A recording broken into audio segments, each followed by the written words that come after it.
మీరు మమ్మల్ని ప్రేమించి కనికరించి ఈ భూమి మీద బ్రతికిస్తున్న ఈ కాలం అంతటిని బట్టి మీకు స్తోత్రాలు తెలియజేసుకుంటూ,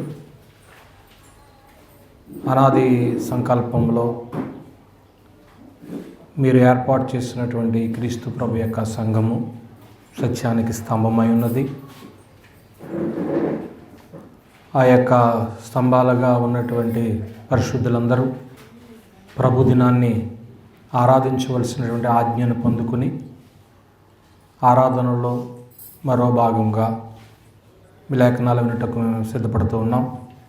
సమయోచితమైన జ్ఞానంతో మీ దాసనాన్ని నింపి నీ గ్రంథ పరిధిలో సంగతులు మేము ఆలోచన చేయటానికి తగు జ్ఞానాన్ని అనుగ్రహించండి. మేము ఏమైతే నేర్చుకోవాల్సిన వారం విన్నామో అవి మాకు నేర్పించమని, మందిరం చుట్టూ మీ కాపుదలను అనుగ్రహించండి. బలహీనులైన వారికి క్షేమమును దయచేయమని మమ్మల్ని మేము తగ్గించుకుంటూ మీ నామమును హెచ్చిస్తూ మీ ప్రియకుమారుడును మా ప్రభు రక్షకుడునైన క్రీస్తు యేసు వారి యొక్క పరిశుద్ధమైన నామంలో ప్రార్థించి వేడుకొనుచున్నాం పరమ తండ్రి, ఆమేన్.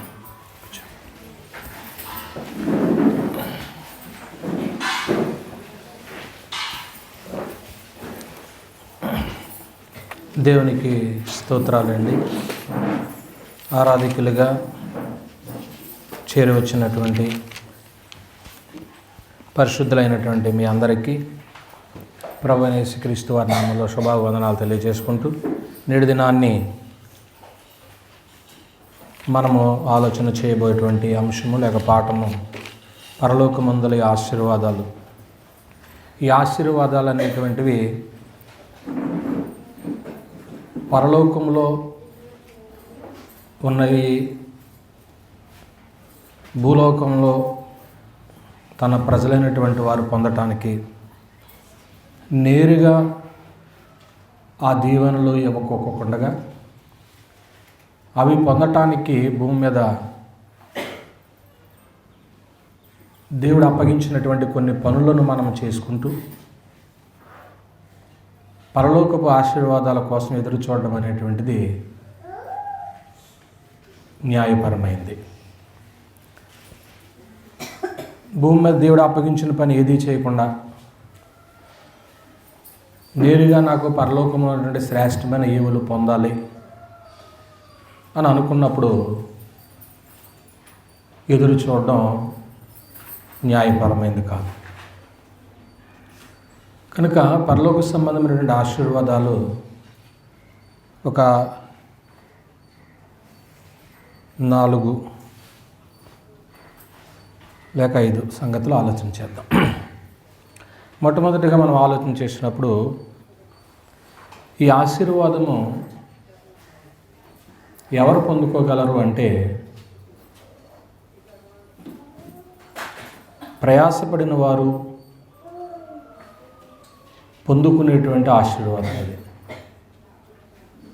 చూస్తాం గ్రంథంలో నుండి హెబ్రీయులకు రాసిన పత్రిక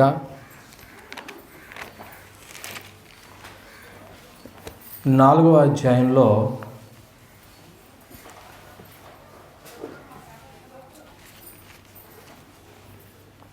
నేను చదువుతున్నాను.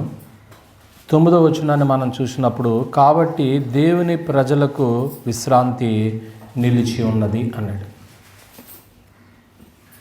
ప్రయాసపడినటువంటి వారికట విశ్రాంతి పొందే స్థలం ఏదట? పరలోకం.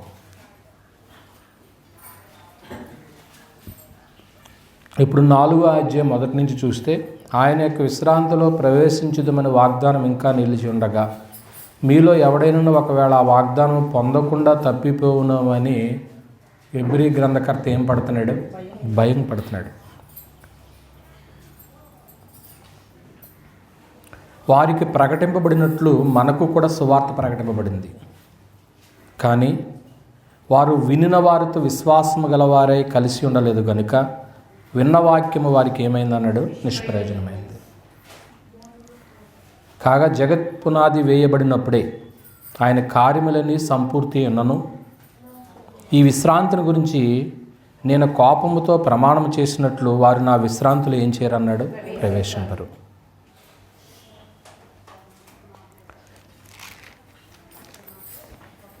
5వ వచనంలో ఇదియుగాక ఈ చోటుననే వారు నా విశ్రాంతిలో ప్రవేశింపరని చెప్పి ఉన్నాడు. కాగా ఎవరో కొందరు విశ్రాంతిలో ప్రవేశించదరన్న మాట నిశ్చయము గనుకను ముందు సువార్త వినిన వారు అవిధేయత చేత ప్రవేశింపలేదు గనుక. మనము చదివినప్పుడు ఇక్కడ విశ్రాంతి అనేటువంటిది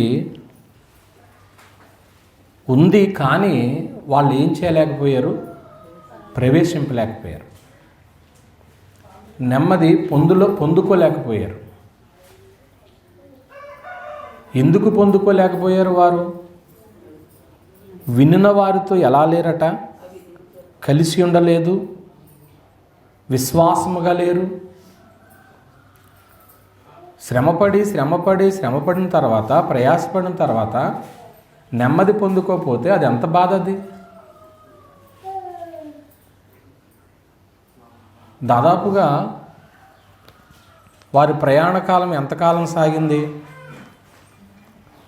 40 సంవత్సరాలు అరణ్య ప్రయాణం. ఇంత ప్రయాణ కాలంలో వారి ప్రయాసంతా దేనికోసం, ఎందులోకి వెళ్ళాలని?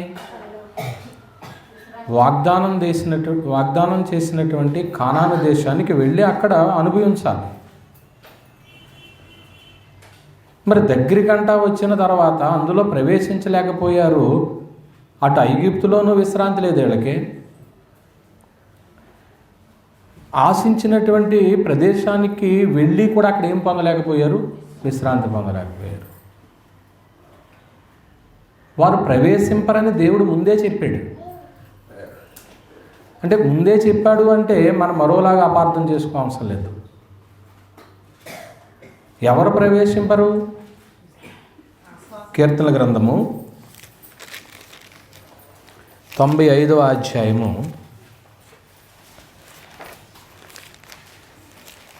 11వ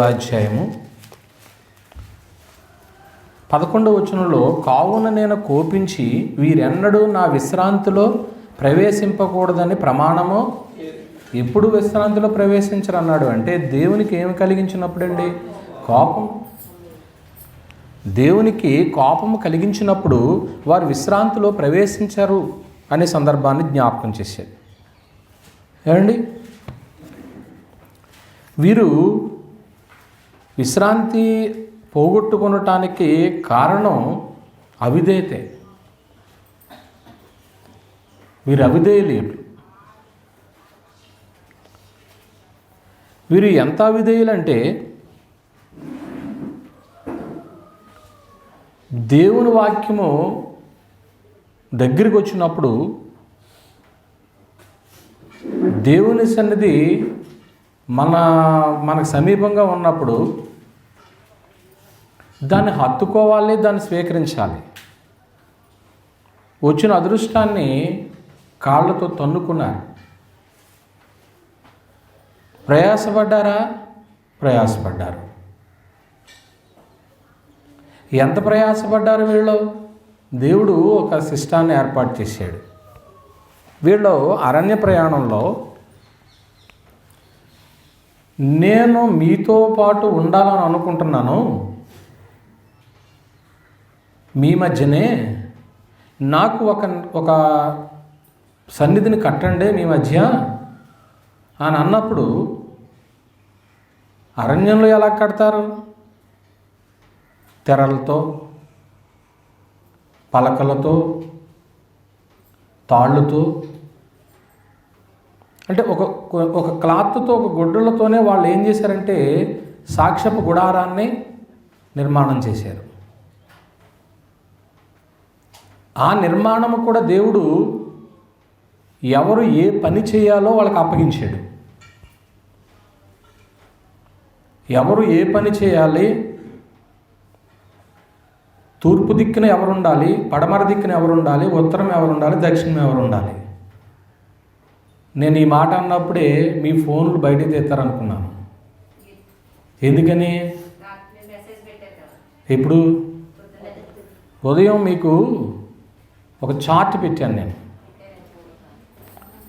ఈరోజు ప్రసంగానికి మనకు అనుకూలంగా ఉంటుందని. అక్కడ మీకు ఈస్ట్ ఎవరున్నారు, సౌత్ ఎవరున్నారు, నార్త్ ఎవరున్నారు, వెస్ట్ ఎవరున్నారు? ముందు యోధా గోత్రం ఉంది, అవునా? యోధా గోత్రానికి సపోర్ట్గా ఆ పక్క ఈ పక్క ఎవరున్నారు? ఇస్సాకారు, జెబూలూను ఉన్నారు. అది ఈస్ట్. తూర్పేనా? తూర్పు పక్కనే. పడమర ఎవరున్నారు? బెన్యామీను. సపోర్టింగ్ ఎవరున్నారు? ఏ గోత్రం ఉంది? సెంటర్ పాయింట్ చెప్పండి. ఎఫ్రాయిము. యోసేపు కుమారులు మనషే, ఎఫ్రాయిం కాబట్టి వాళ్ళకు ఒక గోత్రాన్ని ఇచ్చేసాడు ఎఫ్రాయిము. ఆ పక్క ఈ పక్క సపోర్ట్ ఎవరున్నారు? బెన్యామీన్ గోత్రం, మనషే గోత్రం. ఈస్ట్ వెస్ట్ వచ్చిందా? ఇప్పుడు సౌత్ నార్త్. సౌత్ ఎవరున్నారు? రూబేను. సపోర్టింగ్ గాదు, షిమ్యోను. ఓకే. ఇప్పుడు ఇంకేది మిగిలింది? నార్త్ మిగిలింది. నార్త్ ఎవరున్నారు? దాను, అషేరు, నప్తాలి. ఇప్పుడు 3, 3, 3 అంతేనా? 4 దిక్కుల 4 మూళ్ళు అంతే కదా? 12 వచ్చేసి ఇశ్రాయేల్ 12 గోత్రాలు అయిపోయినాయి. అందరు ఇటు చూడండి. ఇశ్రాయేల్ 12 గోత్రాలు అయిపోయినాయా? ఇశ్రాయేల్ 12 గోత్రాలు అయిపోయినాయా? మరి అందులో లేవి గోత్రం లేదు, ఉందా? లేవి గోత్రం లేదు. మరి అయిపోయినాయి అన్నారు మీరు. గ్రంథం బాగా చదువుతున్నారు కనుక మీకు సంగతులు అర్థమవ్వాలి. ఇప్పుడు ఈ లేవి గోత్రానికి సెంటర్ పాయింట్లో వాళ్ళ పేరు ఉంది చూడండి. ఉందా? మధ్యలో ఉందా? ఆ బాక్స్లో ఉందా? లేవి అని ఉందా లేదా? లేవి చెప్పండి, మురారి తర్వాత చెప్తాను. లేవి కుమారులను ఉంది అంటే ఇప్పుడు లేవి గోత్రాన్ని దేవుడు సెంటర్లో పెట్టాడు. లేవి గోత్రాన్ని దేవుడు సెంటర్లో పెట్టాడు. ఇప్పుడు లేవి కుమారులు ఎవరో? ఇప్పుడు మీరు ఇందాక బైబిల్ పాఠంలో చదివారు. కహాతు, గెర్షోను, మొరారి. అంటే వీళ్ళ లేవీలు ప్రత్యేకంగా దేవుడు ఎందుకు లెక్క పెట్టలేదంటే వీళ్ళు దేవుని యొక్క సన్నిధిలో ఏం చేయాలి? వాళ్ళు యాజకత్వం చేయాలి. వీళ్ళ ఫ్యామిలీని లెక్క పెట్టడం. ఇశ్రాయేల్ 12 గోత్రాలలోమో తూర్పును ఒక ప్రక్క నుండి కాయాలి దేవుని మందసాన్ని. 4 దిక్కుల 4 మూళ్ళు గోత్రాలలో ఉండి దేవుని ప్రత్యక్ష గుడారాన్ని ఏం చేయాలి? కాయాలి. వాళ్ళ పనులు అసలు మీరు ఆ సంఖ్యాకాండం అంతా చదివితే తెరలు వేసేది ఎవరో, తాళ్ళు కట్టేది ఎవరో, పలకలు నిలబెట్టేది ఎవరో, ఈ పరిచయం అంతా కనపడుతుంది. సంఖ్యాకాండము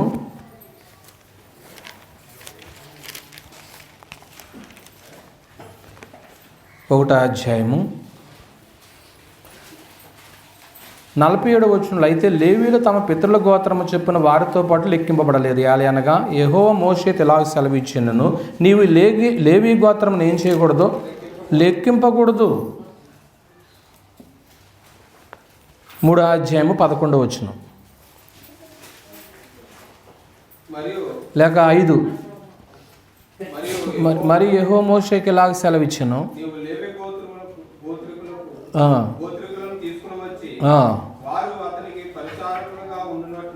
కనుక దేవునికి లేవీ గోత్రికులు ఎలా ఉన్నారటండి? పరిచారికులు. మోషే ఆహారంలో చెప్తున్నాడు. 11వ వచనానికి వచ్చేసాం.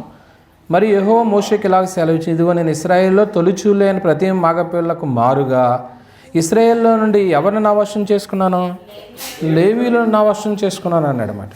కనుక లేవీలకు ఒక ప్రత్యేకమైనటువంటి స్థితిని ఇచ్చాడు.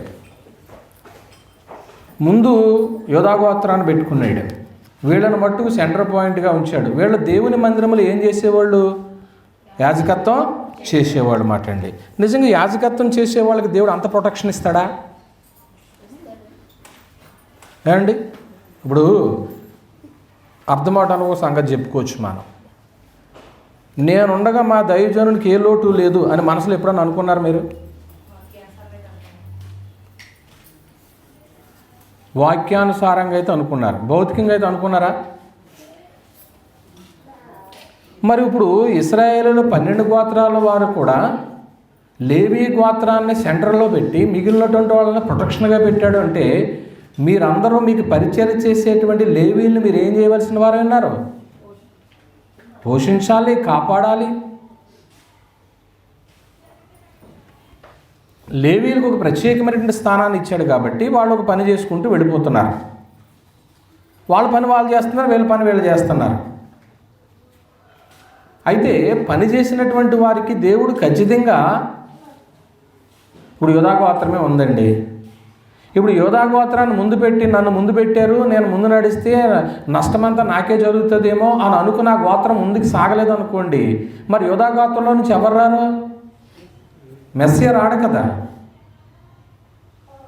అంటే నువ్వు ముందుండి నువ్వు పని చేస్తున్నావంటే దేవుడు నీకేదో పెద్ద ఆశీర్వాదాన్ని ఏం చేస్తాడు? దాచి ఉంచుతాడు. మనం ఏమనుకుంటామంటే నేను ముందుకు వెళ్ళకూడదు, నేను వెనకుండాలి అని అనుకుంటాం. లేదు, అందరికంటే దేవుడు నన్ను ముందు పెట్టాడు అనుకున్నప్పుడు ప్రొసీడ్. అబ్రహాము కుమారుడును దావీదు కుమారుడును అని చెప్పుకుంటూ అక్కడికి వచ్చేటప్పటికి యోధా గోత్రంలో నుంచి ఎవరు వచ్చారంటే మెస్సియా వచ్చారు. ఇప్పుడు లేవీలకు దేవుడు ఒక ప్రత్యేకమైన పని అర్పించినప్పుడు వాళ్ళ మందిర సేవ చేసుకునేదే. వాళ్ళ కుమారులు ఉన్నారు, వాళ్ళ కుమారులకు కూడా కొన్ని పనులు అప్పగించాడు. ఎవరెవరు వాళ్ళ కుమారులు చదివారు మీరు? కహాతీయులు, గెర్షోనీయులు, మెరారీయులు, అంతేనండి. ముందు ఎవరు వచ్చారు? కహాతీయులు. ఇందా చదివారు కదా, ఎన్నో అధ్యాయం అది? 46వ అధ్యాయము వచనం. లేవీ కుమారులైన గెర్షోను, కహాతు, అదే వీళ్ళు లేవీకి 3 కుమారులు. ఈ 3 కుమారులు కూడా వారి పని వాళ్ళు చేయవలసిన అవసరం ఉందన్నమాట అండి. వాళ్ళ పని ఏంటంటే దేవుడు ఆజ్ఞాపించినటువంటిది వారు చేయవలసిన అవసరం ఉంది. ఇప్పుడు గెర్షోనీలు ఉన్నారో, సంఖ్యాకాండము 4వ అధ్యాయము, సంఖ్యాకాండము 4వ అధ్యాయము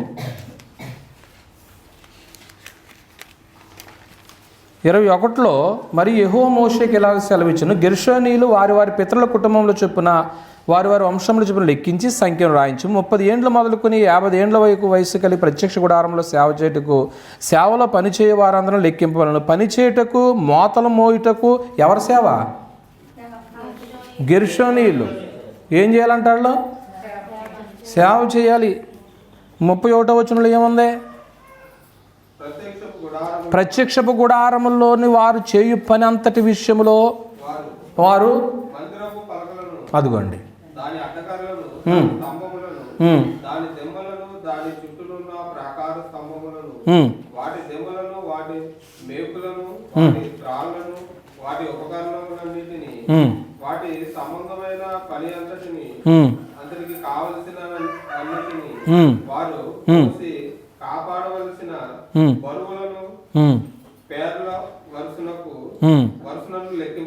అంటే ఇప్పుడు వాళ్ళు ఏం చేయాలి మీకు అర్థమైందా?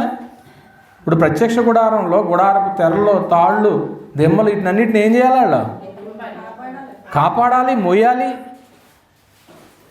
అది గెర్షోనీయుల యొక్క పని. మరి ఇంకొకరు ఎవరని చెప్పుకున్నాం? మెరారీయుల యొక్క పని ఏంటి? ఎన్నో వచనం అది?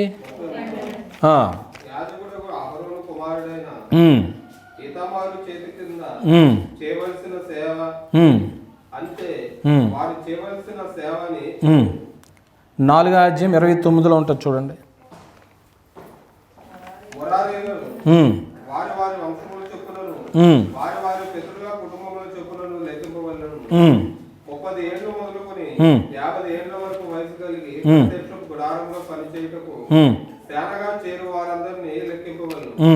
ప్రత్యక్షపు గుడారంలో వారు చేయు పని అంతటి విషయంలో వారు మందిరపు పలకలను, దాని అడ్డకర్లను, దాని స్తంభములను, దాని దిమ్మలను, దాని చుట్టూనున్న ప్రాకార స్తంభములను, వాటి దిమ్మలను, వాటి మేకులను, వాటి త్రాళ్లను, వాటి ఉపకరణములన్నిటినీ, వాటి సంబంధమైన రైట్. మొత్తం ఈ ప్రత్యక్ష గుడారము ఏర్పాటు చేసేటువంటి ఈ పరికరాలన్నీ కూడా ఎవరు ఏ పని చేయాలనేటువంటి దేవుడు ఆజ్ఞాపించాడు. కహాతీలు ఉన్నారు, వాళ్ళు ఏం పని చేయాలన్నాడు? 15వ వచనం, 4వ అధ్యాయం 15వ వచనం. దండు ప్రయాణమైనప్పుడు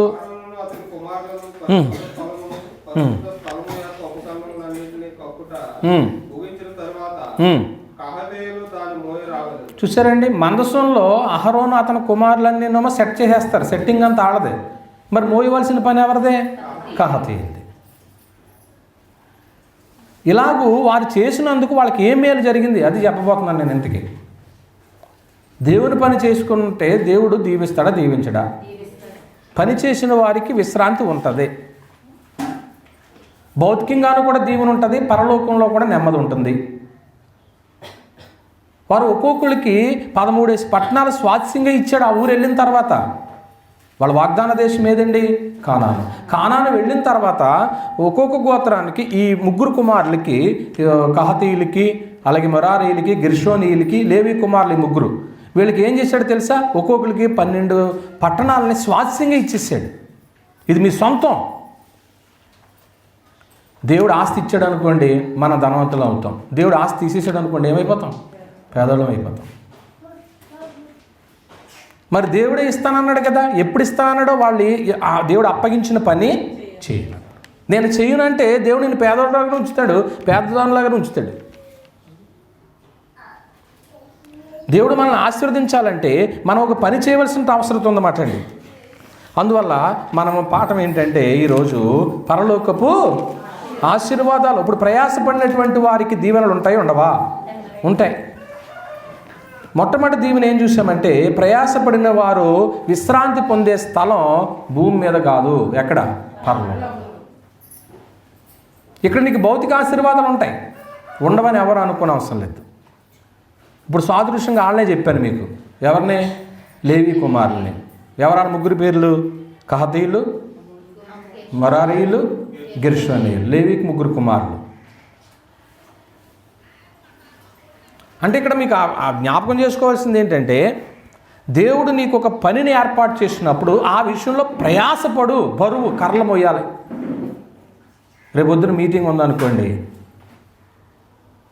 ఒక్కొక్కరికి ఒక్కొక్క పని ఉంటుంది. టెంట్లు మోసేవాళ్ళు ఉంటారు, టేబుల్ మోసేవాళ్ళు ఉంటారు, వంటలు చేసేవాళ్ళు ఉంటారు, తుడిచేవాళ్ళు ఉంటారు. ఎవరి పని వాళ్ళు చక్కగా చేస్తూ ఉన్నారనుకోండి, దేవుడు తప్పకుండా దీవిస్తాడు. ఈ పని చేసేసి నా పని అయిపోయింది, సాయంత్రానికి దీవెన వచ్చేయాలని ఎదురు చూడకు. నేను ఇంత పని చేసేసాను, ఏంటి నాకు ఏది అని చూడని అవసరం లేదు. నీ పని నా పని చెప్పినంతకాలం ఏం చేయడం? ఎప్పుడు మా పాస్టర్ గారు లేకపోతే మా సువార్థికుడు మాకు ఇదే పని చెప్తాడంటే అంతే. నువ్వు ఆ పనికి సూట్ అయ్యావు అనుకుంటే ఆ పనే చెప్తాను నీకు, ఇంకేం చేస్తాం? చేసుకుంటూ పోతే దేవుడు తప్పకుండా దీవిస్తాడు. ఒక పట్టణాన్ని దేవుడు నీకు ఇచ్చాడు అంటే, ఆనాడు అబ్రహాము గారికి మొత్తానికి కానాను దేశంని సొంతం అన్నాడు. పాపం అతని కళ్ళతో ప్రయాణాలు చేస్తూనే ఉన్నాడు, కానీ అందులో ప్రవేశించలేదు. కానీ తన సంతతి వారందరూ ఏం చేశారు? రైట్, దేవుడు ఈ వేళ నువ్వు చేసింది ఎక్కడికైనా పోద్దా ఏంటి? తర్వాత నీ పిల్లలు అనుభవిస్తారు, నా పిల్లలు అనుభవిస్తారు. భూలోక వంశములన్నీ నీ అందు ఏం చేయబడతాయి అన్నాడు? ఆశీర్వదించబడతాయి అన్నాడు. 75 ఏళ్ల వయసులో వచ్చాడు దేవుళ్ళలోకి. అతను పిలిచినప్పుడు అతని వయసు ఎంతో తెలుసా? 75 సంవత్సరాలు. 75 సంవత్సరాల వయసులోకి వస్తే 25 ఏళ్ళు అతన్ని పరీక్ష పెట్టాడు. 25 సంవత్సరాలు అతను పరీక్ష పెట్టిన తర్వాత ఈ 25 ఏళ్ళు ఇతను విధేయతగా ఉన్నాడా లేదని చూసి అప్పుడు తన పేరును మార్చాడు. అబ్రహాం పేరును అబ్రహాంగా మార్చాడు, షారాయి పేరును షారాగా మార్చాడు. అంటే దాని అర్థం ఏంటంటే, అనేక జనములకు నువ్వు తండ్రి అవుతావు, అనేక జనములకు నువ్వు తల్లి అవుతావు. అప్పుడు దేవుడు ఆశీర్వాదం ఇచ్చాడు. 25 ఏళ్ళు మనం యాలు చేసేసి నెక్స్ట్ ఇయర్ దీవెన రాలేదని దేవుడి మీద ఏమేసేస్తాం? నిందేసేస్తాం. మరి 25 ఏళ్ళు ఉన్నాడు, వచ్చిందో 75 ఏళ్ళ వయసులో. అంటే ఇన్ని రోజులు విధేయతగా ఉన్నాడా లేదని చూశాడు. అలా విధేయతగా ఉన్నాడు కాబట్టి అబ్రహాము గర్భంలో నుంచి లోకరక్షకుడు ఏమయ్యాడు, వచ్చాడు. మనం ప్రయాసపడదాం. బోధిస్తున్న నేను కానీ మీరు కానీ అది నేర్చుకుందాం. నా వరకు ఏంటంటే నిద్రాహారాలు మానేసి బైబిల్ చదువుకుని ప్రసంగాలు తయారు చేసుకుని నేను ఏ టైంలో ఇస్తానో తెలియదు, ఎప్పుడు పండుకుంటానో తెలియదు, గ్రంథం చదువుకుంటాను. నా పిల్లలైనటువంటి వారికి ఏ సందేశాలు ఇవ్వాలి. మీ డ్యూటీ ఏంటి? ఇదిగో నాకు ఈ పని అప్పగించారు. మీరు మొన్న కూర్చుని రౌండ్ టేబుల్ సమావేశం వేసి మాట్లాడుకుంటుంటే నాకు చాలా సంతోషం వేసింది. ఇంటికి వెళ్ళి పాస్టమ్మ గారికి చెప్పాను నేను, బుజ్జి రౌండ్ టేబుల్ సమావేశం జరిగింది ఈరోజు. ఈ సమావేశంలో కీలకమైన నిర్ణయాలు వచ్చి ఉంటాయి. సంతోషం. అలాగూ ఒక్కొక్కరు ఒక బాధ్యతగా స్వీకరించుకుని చేసుకుంటున్నప్పుడు ఇప్పుడు మొట్టమొదటి ఆశీర్వాదం ఏం చెప్పుకున్నామంటే ప్రయాసపడినటువంటి వారు విశ్రాంతి పొందుతారు. ఆ విశ్రాంతి ఎక్కడంటే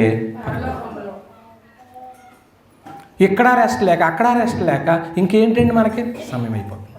రెండో సంగతికి వచ్చేస్తాం. రెండో సంగతి ఏంటంటే పరలోకంలో ఉపశమనం పొందుతారు. ఉపశమనం అనేది అక్కడే జరుగుతుంది, ఇంకెక్కడ దొరకదండి. తెస్సలోనికీయులకు రాసినటువంటి రెండో పత్రిక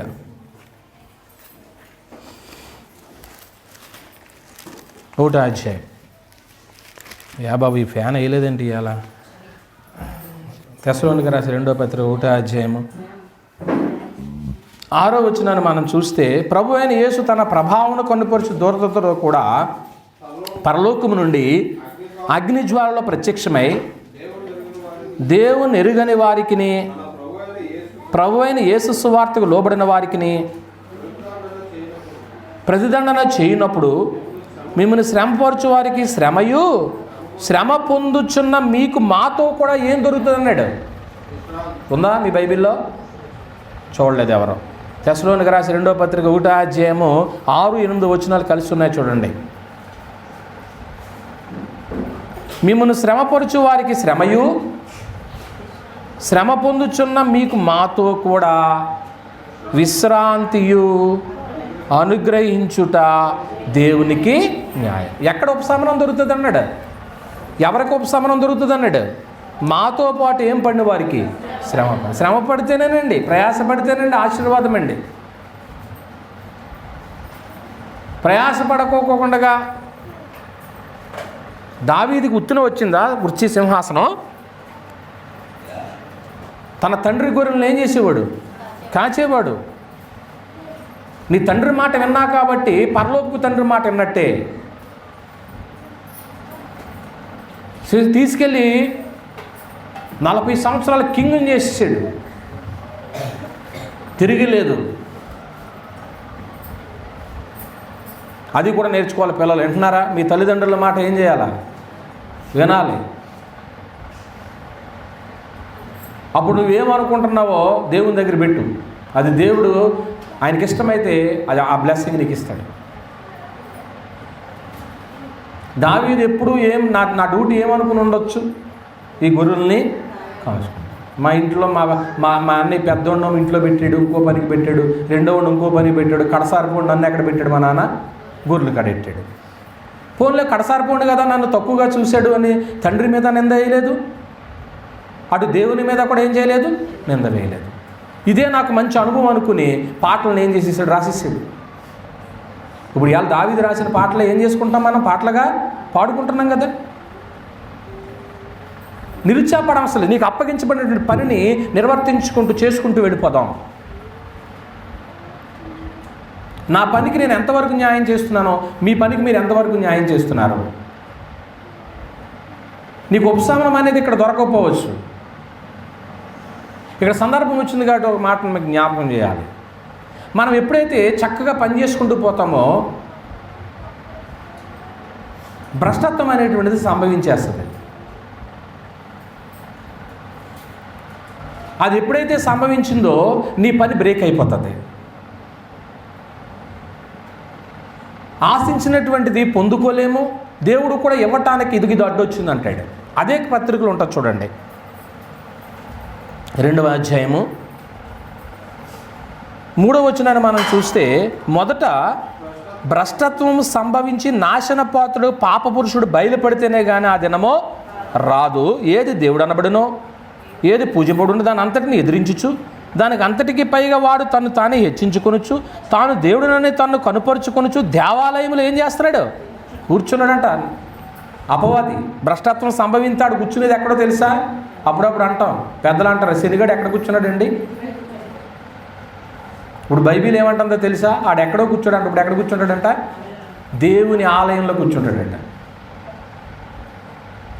అంటే ఆడికి ఎన్నో పేర్లు ఉన్నాయనుకోండి, బైబిల్ ప్రకారంగా అయితే వాడు అపవాది అని అంటాం. దేవుని ఆలయంలో కూర్చుంటాడు. ఏమండి? దేవుని ఆలయంలో కూర్చుని ఏం చేస్తాడో తెలుసా? 6వ వచనమా, కాగా వాడు తన సొంత కాలమందు బయలుపరచబడని వాని అడ్డగించినది ఏదో అది మీరు ఎరుగుదురు. ధర్మ విరోధ సంబంధమైన మర్మము ఎప్పటికీ ఏం చేస్తుంది? ధర్మ విరోధం. ఏమండి? ఇంకా మాట ఏమంటాడు? మొత్తం 3 సంగతులు వస్తాయి చూడండి. 3 కూడా మీ మార్కర్ ఉంటే అండర్లైన్ చేయండి. 3వ వచనంలో మొదట భ్రష్టత్వం అన్నాడు, తర్వాత ఏమో పాప పురుషుడు అన్నాడు, దొరికిందా మీ బైబిల్లో? తర్వాత ధర్మ విరోధం 7వ వచనంలో. ఈ 3 సంభవించినాయి అనుకోండి, మనకు వచ్చే దీవెనలు ఆగిపోతాయి. మొట్టమొదటి ఏం చెప్పాను? భ్రష్టత్వం. భ్రష్టత్వం అంటే ఏంటి? భ్రష్టత్వం అంటే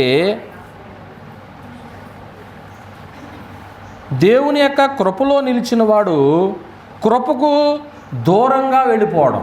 ఒకప్పుడు దేవుని కృపలో నిలిచి ఉంటాడు, కొద్ది రోజులకి దేవుని సందులోంచి ఏమైపోతాడో?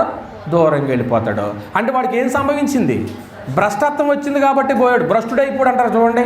దేవుళ్ళ నుంచి వెళ్ళిపోయినాడు. ఏమైపోయినాడు? భ్రష్టుడైపోయినాడు.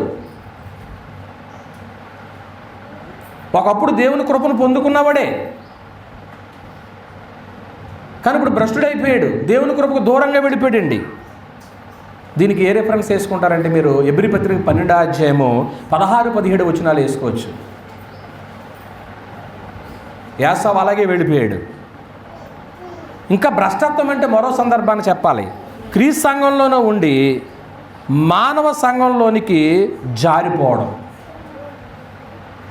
ఒకప్పుడు క్రీస్తు సంఘంలో ఉండి, క్రీస్తు సంఘంలో నాకు వాయిద్యాలు లేవు, క్రీస్తు సంఘంలో నాకు చప్పట్లు లేవు, క్రీస్తు సంఘంలో నాకు ఆత్మ లేదని అనుకుని మత్స్యాకులకు ఏమైపోతారు? వెళ్ళిపోయి. అంటే తక్కువ, కానీ వెళ్ళిపోయిన వాళ్ళు ఉంటారు. అలా వెళ్ళిపోయిన వాళ్ళు వాళ్ళ భ్రష్టత్వంలోకి వెళ్ళిపోయినట్లేండి. 3వది అపోస్తుల యొక్క అమూల్యమైన విశ్వాసం నుండి క్రిందికి జారిపోవడం. ఇది ఒకసారి ఇక్కడ మనం కూడా ఆలోచన చేయాలి. అపోస్తుల యొక్క బలమైన విశ్వాసం, అసలు అపోస్తులకు ఉన్న విశ్వాసం చాలా గొప్పది. దేవుని కోసం తమ త్యాగాలను చేశారు. అటువంటి విశ్వాసంలో ఉందామని ముందుకొచ్చి రోజు రోజుకి విశ్వాసం నుంచి ఏమైపోతారో జారిపోతున్నారు, తగ్గిపోతుంది. అంటే ఈ మనలో కూడా ఏం సంభవించింది? భ్రష్టత్వం సంభవించింది. కనుక అనేక సంగతులు ఉన్నాయి, అట్లన్నీ వివరించడానికి సమయం సరిపోదు. కాబట్టి ప్రియమైన దేవుని వారలారా, మనం ఏం ఆలోచన చేస్తున్నామంటే, 2వ ఆశీర్వాదం ఏంటంటే పరలోకంలో నీకు ఉపశమనం దొరుకుతుంది ఇక్కడ దొరకకపోయినా. 3వ ఆశీర్వాదానికి వచ్చేస్తాం. 3వది ఏంటంటే ప్రకటన గ్రంథం 2వ అధ్యాయము 7వ వచనాన్ని మనం చూసినప్పుడు, ప్రకటన గ్రంథం 2వ అధ్యాయము 7వ వచనాన్ని చూస్తున్నాము. చెవి గలవాడు ఆత్మ సంఘములతో చెప్పుచున్న మాట వినుగాక, జయించువానికి దేవుని పరదేశులో ఉన్న అదండి పరలోకంలో జీవవృక్ష ఫలాలను భుజించేటువంటి భాగ్యము దొరుకుతుంది. ఇది ఒక ప్రామిస్ చేస్తున్నాడు ఎఫెసీలో ఉన్నటువంటి సంఘానికి, ప్రభు సంఘానికి ఒక ప్రామిస్ చేస్తున్నాడు, వాగ్దానం చేస్తున్నాడు. ఏంటా వాగ్దానం? నీకు జీవవృక్ష ఫలాలను ఏం చేస్తానో భుజింపనిస్తాను అన్నాడు. ఇప్పుడు జీవవృక్ష ఫలం అనేటువంటిది, జీవవృక్షము అనే చెట్టు ఎక్కడ ఉండేది అసలు? ముందు ఏదేనులో ఉంది. ఏదేనులో ఉంది. ఇప్పుడు ఏదెనులో ఉన్నటువంటి జీవవృక్షము యొక్క ఒక్కసారి తీయండి, ఆది కాండము 2వ అధ్యాయము 9వ వచనాన్ని మనం చూసినట్లయితే, మరియు దేవుడైన యెహోవా చూపునకు రమ్యమైనదియు ఆహారమునకు మంచిదినై ఉండుట ప్రతి వృక్షమును ఆ తోట మధ్యను జీవవృక్షమును మంచి చెడ్డను తెలుసు నేల నుండి ఏం చేశాడు అంటే, ఇప్పుడు జీవవృక్షం అనేది ఎక్కడుంది? ఏదేనులో ఉంది, అంతేనా? ఇప్పుడు జీవవృక్షమునకి దీన్ని తింటే ఏం జరుగుతుంది? 3వ అధ్యాయము 22వ వచనం. అప్పుడు దేవుడైన యెహోవా, ఇదిగో మంచి చెట్లు ఎరిగినట్లు ఆదాము మనలో ఒకని వంటి వాడాయను, కాబట్టి అతడు ఒకవేళ తన చెయ్యి చాచి జీవవృక్ష ఫలములను కూడా తీసుకుని నిరంతరము, ఉందా మీ బైబిల్లో? నిరంతరం ఏమవుతారు ఆ పండు తింటే? అమ్మయ్య, ఈ చెట్టు ఎక్కడ ఉందండి? ఏదేనులో ఉంది. ఆ చెట్టు యొక్క ఫలాన్ని తింటే ఏమవుతారు? నిరంతరము జీవిస్తారు, నిరంతరము జీవిస్తారు. ఇప్పుడు ఆదాము అవ్వలను ఏదేనులోంచి వెళ్ళగొట్టడానికి గల కారణం ఏంటి? జీవవృక్ష ఫలాలను తినకూడదా? దేవుని స్వరూపము, దేవుని పోలికతో నిర్మించినటువంటి ఆదాము అవ్వలో జీవవృక్ష ఫలాలు తినకూడదా? ఎందుకు తినకూడదు? దేవునికి అవిధేయులైన వారు ఆ ఫలాన్ని ఏం చేయకూడదు. కొన్నిసార్లు మనం ఇంట్లో మంచి పదార్థాలే చేసుకుంటాం, కానీ తినటానికి కొన్నిసార్లు మనకేముండదు, అవకాశం ఉండదండి, అవకాశం ఉండదు. ఇప్పుడు వాళ్ళు అవిధేయులుగా ఉన్నప్పుడు అది తినటానికి హక్కు కోల్పోయారు. మనం కూడా అంతే. నీకు ఏదైనా దీవెన ఇద్దామని దేవుడి దగ్గరికి వచ్చేటప్పటికి ఆ హక్కు నీకు లేదనుకో, ఆ దీవెన ఇవ్వడు. అది పొందుకునటానికి నీకు అర్హత ఉందో లేదో.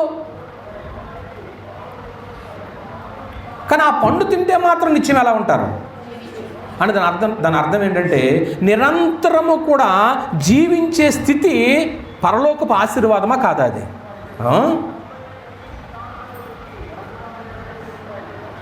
ఎక్కడో ఏదేనులో ప్రత్యక్షమైనటువంటి జీవవృక్షం చెట్టు తిరిగి మళ్ళీ బైబిల్ ఎక్కడ మనకు కనపడలేదు. చివరిలో ఎక్కడ కనపడింది?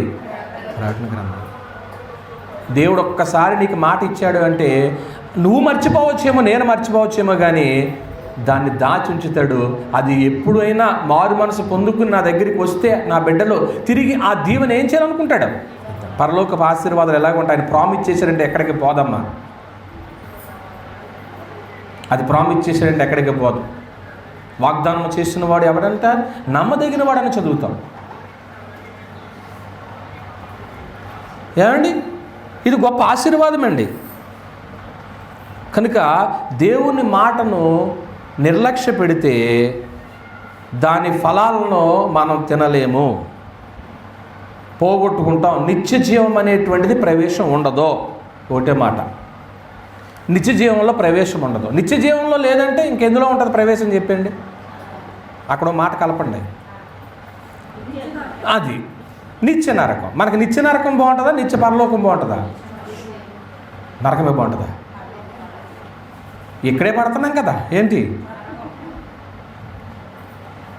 ఒక్కొక్క ఇల్లు ఒకరికి ఎలా కనపడద్ది, ఒక్కొక్కరికి భార్య ఎలా కనపడద్ది, ఒక్కొక్కరికి భర్త ఎలా కనపడతాడు, ఒక్కొక్కరు చేసే వృత్తి ఎలా కనపడద్ది. నరకంగా మనమే క్రియేట్ చేసుకున్నాం, అంతేనా? అంతే. మీకు చెప్పాను కదా శుక్రవారం, కుటుంబం బాగుంటే ఎంత సంతోషంగా ఉంటుందో. ఏ కుటుంబం చెప్పుకున్నాం? పితరుల నాహు కుటుంబాన్ని చెప్పాను. అసలు యజమాని మాటకు ఎదురు చెప్పలేదు. మంచి ఫ్యామిలీ, అందరూ కూడా దేవునికి అనుకూలంగా బతికారు. అందుకే వాళ్ళ ఇంటి వారు అందరూ ఇందులో ఉన్నారు. ఇవాళ మీ ఇంట్లో వాళ్ళందరూ గుళ్ళో ఉంటే నీకు సంతోషం కాదు? కనుక ప్రియమైన దేవుని వాళ్ళారా, జీవవృక్షాల్లో నిరంతరం జీవిస్తావు, పరలోకపు ఆశీర్వాదం బాగుంటుంది. ఆ ఫలాల్లో ఎప్పుడు తిందామని అందరికీ ఆశ ఉంది. ఏ సీజన్కి ఆ ఫ్రూట్ తినాలని అందరికి కోరుకున్నదా? అది ఎంత రేట్ అయినా ఏం చేస్తారు ఆ సీజన్లో? సీజన్ ఫ్రూట్స్ ఉంటాయి కదండి కొన్ని. ఆ ఫ్రూట్ని ఏం చేస్తాం? మళ్ళీ నెక్స్ట్ ఇయర్ వచ్చేదాకా ఆ ఫ్రూట్ ఏమవుదో? దొరకదు. కానీ ఈ ఫ్రూట్ ఎప్పుడు దొరుకుతుంది? ఇది పరలోకి వెళ్ళిన తర్వాత దొరుకుతుంది. అంటే దాని అర్థం ఏంటంటే ఈ ఫలం తిన్న వాళ్ళు నిరంతరం ఏమవుతారు? దేవుడు ఎంతకాలం ఉంటాడో మనం కూడా అంతకాలం. మరి ఈ పండు తినాలని ఉందా? ఎవరు మాట్లాడతలేదు. ఉందా లేదా? ఉందంటే ఇది ఎక్కడ దొరికేది కాదు, అది పరలోకపు ఆశీర్వాదం. మరి దానికోసం ప్రయాసపడండి. ఎన్ని చెప్పాను? 3 చెప్పాను. 1, ప్రయాసపడిన వారు విశ్రాంతి పొందే స్థలం ఎక్కడ? పరలోకం. 2, పరలోకంలో ఉపశమనం పొందుతారు, ఉపశమనం పొందే స్థలం పరలోకం. 3, పరలోకంలో జీవవృక్ష ఫలాలు ఉన్నాయి, అంటే నిత్య జీవం యొక్క ప్రవేశం దొరుకుతుంది అక్కడ అని రాసుకోండి. నిత్య జీవం యొక్క ప్రవేశము. 4వది వచ్చేసాను. 4వ సంగతి ఏంటంటే పరలోకం అనేది పరిశుద్ధులు పొందబో స్వాస్యం. ఇది ఆశీర్వాదమే. పరిశుద్ధులు పొందబోయే స్వాస్యం అటండి ఇది. కొలస్సీలకు రాసిన పత్రిక 1వ అధ్యాయము 9 నుంచి 12 వరకు కూడా రాసుకోండి, కలిసి ఉంటాయి. నేను మధ్యలో నుంచి చదువుతున్నాను. ఆయన మహిమను శక్తిని బట్టి సంపూర్ణ బలముతో బలపరచబడవలననియు తేజోవాసులైన పరిశుద్ధుల స్వాస్యములో పాలువారమగుట మనలను పాత్రులుగా చేసిన తండ్రికి మీరు ఏం చెల్లించండి? కృతజ్ఞతాస్తుతులు చెల్లించండి. పరలోకం అనేటువంటిది ఎవరు పొందేటువంటిది? పరిశుద్ధులు పొందబోయే స్వాస్యం. అందరూ కాదండి. ఏమండి? ఇక్కడ మరి మీరు ఒక మాట అడుగుతాను, మీరు నాకు సమాధానం చెప్తారా అనుకుంటున్నాను. చూద్దాం. మీరు ఎవరైనా ఎదురుపడ్డారనుకుని ఏం చెప్తారు? అమ్మా వందనాలు చెప్తారు. చెప్తారా చెప్పరా? ఎవరెవరికి చెప్తారు? ఇష్టం ఉన్న వాళ్ళకి చెప్తారు, ఇష్టం లేని వాళ్ళకి అంతే కదా. ఇప్పుడు బైబిల్ గ్రంథం ఏం చెప్తుందంటే పరిశుద్ధులందరికీ ఏం చెప్పుకోమందే? వందనాలు చెప్పుకోవడం. పరిశుద్ధులు కానోళ్ళకి మనం ఏం చెప్పనవసరం లేదు, వందనాలు చెప్పనవసరం లేదు. పాపులకి ఎందుకండి? ఆడికి వందనాలు చెప్పినా కానీ ఆడి ముందు ముత్యాలు జల్లితే పందులు ఎదుట ఏం జల్లినట్టు అవుద్ది? ముత్యాలు జల్లినట్టు అవుద్ది. వందనాల యొక్క విలువ తెలిసి వాళ్ళకి వందనములు అంటే బాబు నువ్వు 100 సంవత్సరాలు బ్రతికనేనా? బైబిల్ గ్రంథం ఏం చెప్పింది? పవిత్రమైన ముద్దు పెట్టుకుని ఒకరికొకడు. అసలు ఆ వందనాల లిస్టు చూస్తే మనకు ఆశ్చర్యం అవుద్ది. ఒకసారి రోమపత్రిక చూడండి.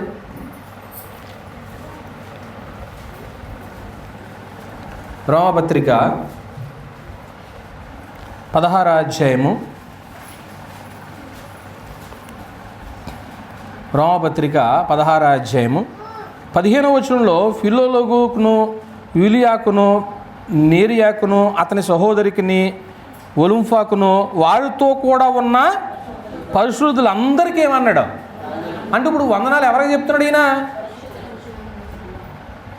అసలు ఈ 16వ అధ్యాయం అంతా కూడా వందనాలే. వాళ్ళకి వందనాలు, వీళ్ళకి వందనాలు, వందనాలు. అసలు వందనాలు అనే మాట ఎంత గొప్ప మాట తెలుసండి.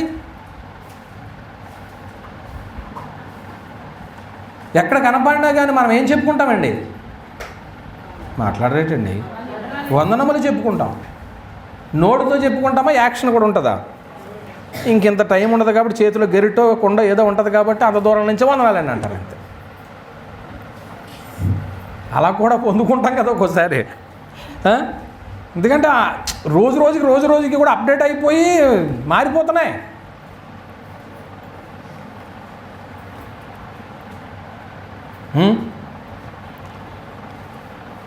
ప్రియమైన దేవుని వారలారా, మీరు ఆ అధ్యాయం అంతా చూడొచ్చు. 4వ వచనం చూడండి, లేక 3 నుంచి. క్రీస్తు యేసునందు నా జతపడిన వారిని ప్రిస్కిల్లాకు అక్కులకును వారు నా ప్రాణము కొరకు తమ ప్రాణములు ఇచ్చుటకి నన్ను తెగించిరి, మరియు వారు ఇంట ఉన్న సంఘమునకు ఏం చెప్పండి? అసలు ఆ అధ్యాయం అంతా ఏం చెప్తాడండి?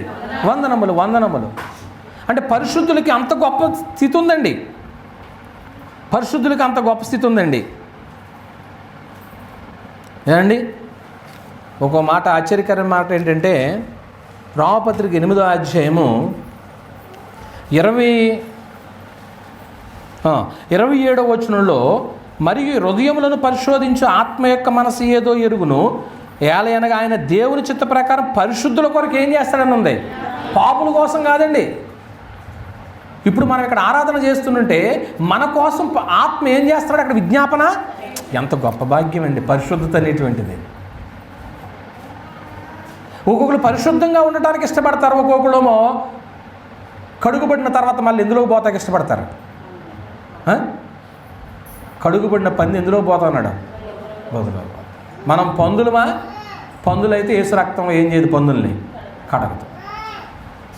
పంది ఒకసారి వెళ్ళిందని కడిగామనుకోండి శుభ్రంగా ఉంటుంది, మళ్ళీ పోద్దా? మళ్ళీ పోతే ఎన్నిసార్లు కడుగుతారు?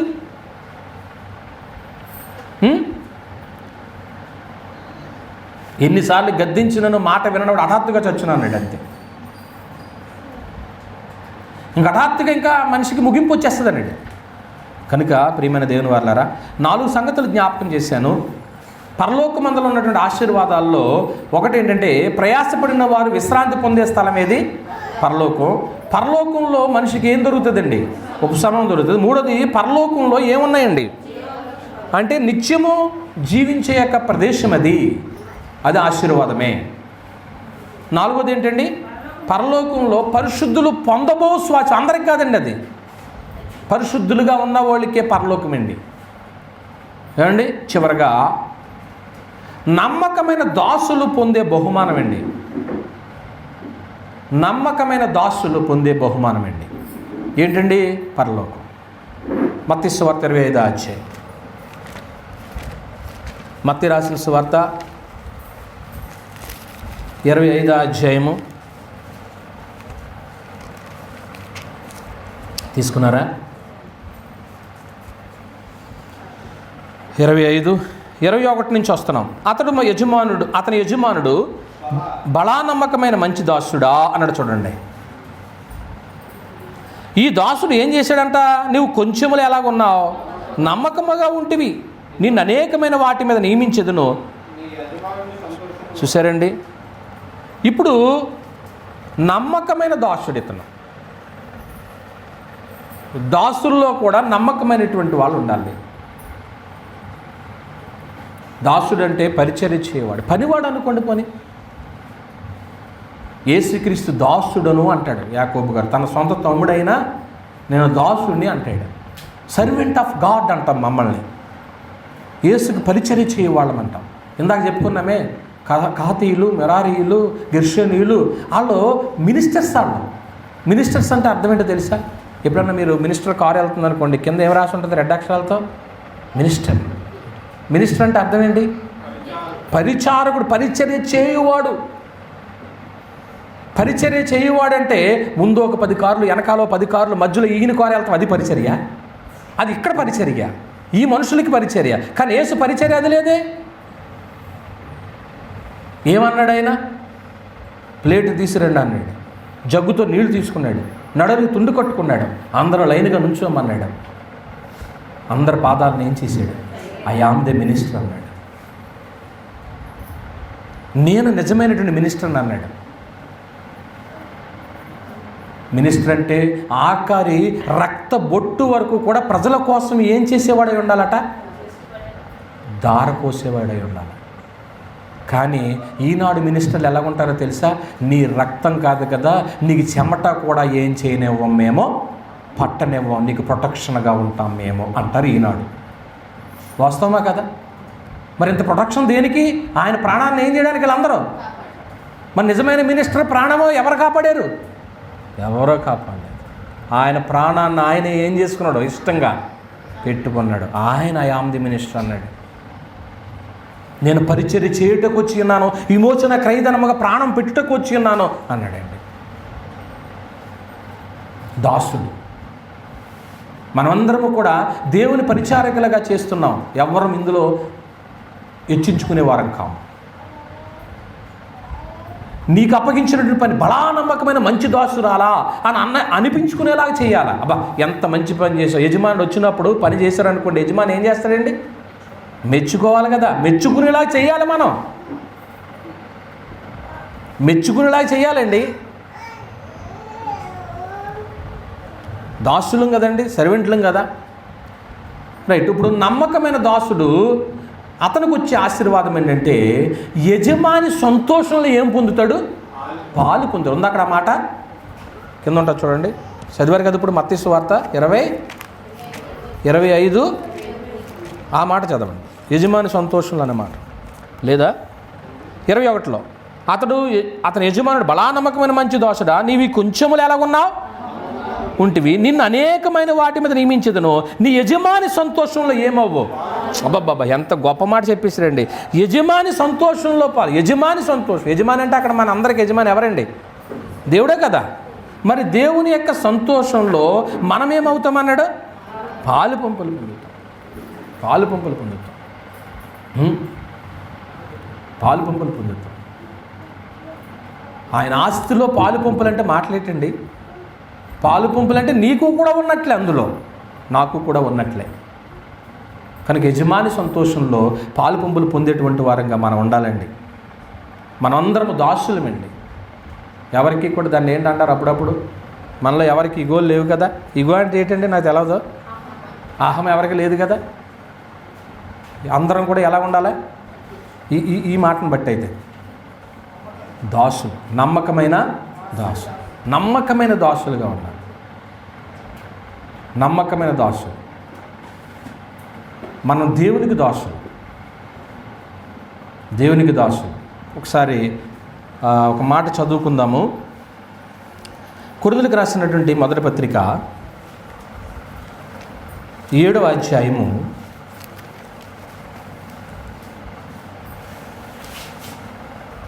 23వ వచనం.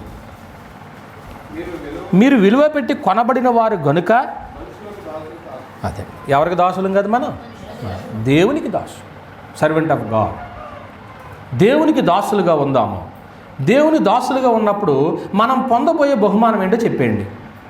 యజమాని సంతోషంలో ఏం పొందుతాం?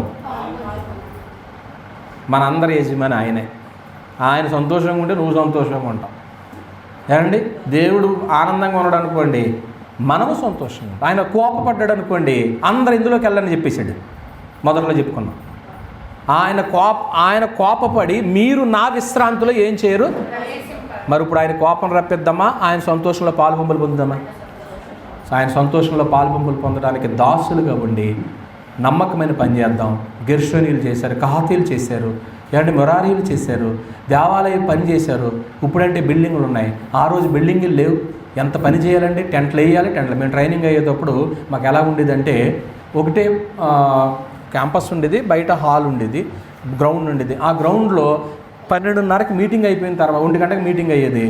గంటలో దాదాపుగా 1000 మందికి భోజనాలు ఏర్పాటు చేయాలి. 15 మందిమే స్టూడెంట్స్.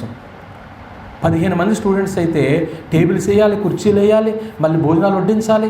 ఎంత టెన్షన్ పడిపోయేవాళ్ళు అంటే 3 రోజుల మీటింగ్కి అది గుర్తొస్తూ ఇప్పుడు కూడా అమ్మో ఎలా చేసామనిపిస్తుంది నాకు. అసలు చాలా యవ్వనంలో పనిచేసినా కానీ అంత కష్టం అనిపించేసేది. మళ్ళీ 2ంటికి మీటింగ్ సిద్ధం చేయాలి, మళ్ళీ టేబుల్స్ అన్నీ తీసేయాలి, తుడవాలి, మళ్ళీ మీటింగ్ సిద్ధం చేసేయాలి, మళ్ళీ సాయంత్రం. అలా 3 రోజులు. ఉదయం టిఫిన్కి సిద్ధం చేయాలి, మధ్యాహ్నం భోజనానికి సిద్ధం చేయాలి.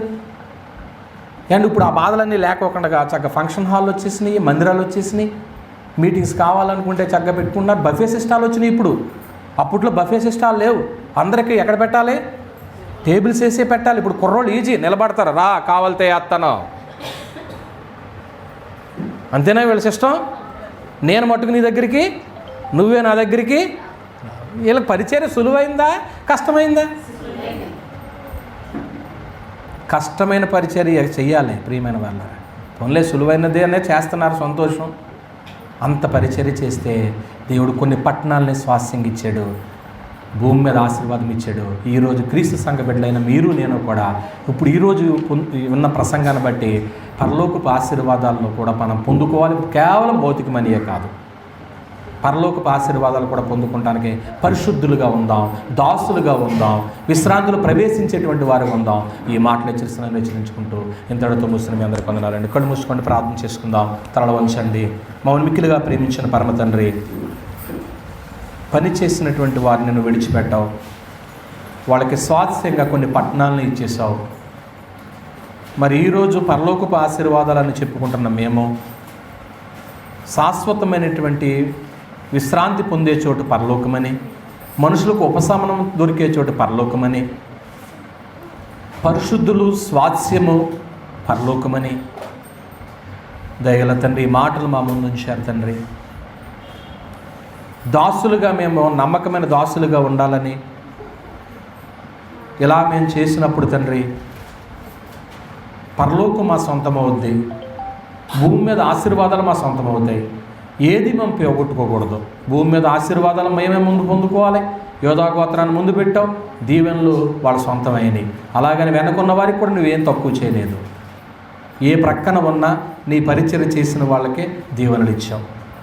వీటితో పాటు పరలోకం కూడా ఉందని చెప్పావు. ఈ మాటలు నీరు కట్టి ఫలింపచేయండి. ఇంకెవరైతే ఆ ఆశీర్వాదానికి దూరంగా ఉన్నారో వారి దగ్గరగా చేయండి. పరిచయం చేసేటువంటి గుణం దయచేయండి. దాసులుగా తగ్గించుకునే మనసు దయచేయండి. మిగతా మేలుకరంగా మార్చండి. మా ప్రభువైన యేసుక్రీస్తు వారి పేరట ఈ ప్రార్థన మీకు సమర్పిస్తున్నాం తండ్రి. ఆమేన్. మనందరం లేచి నిలబడదామండి.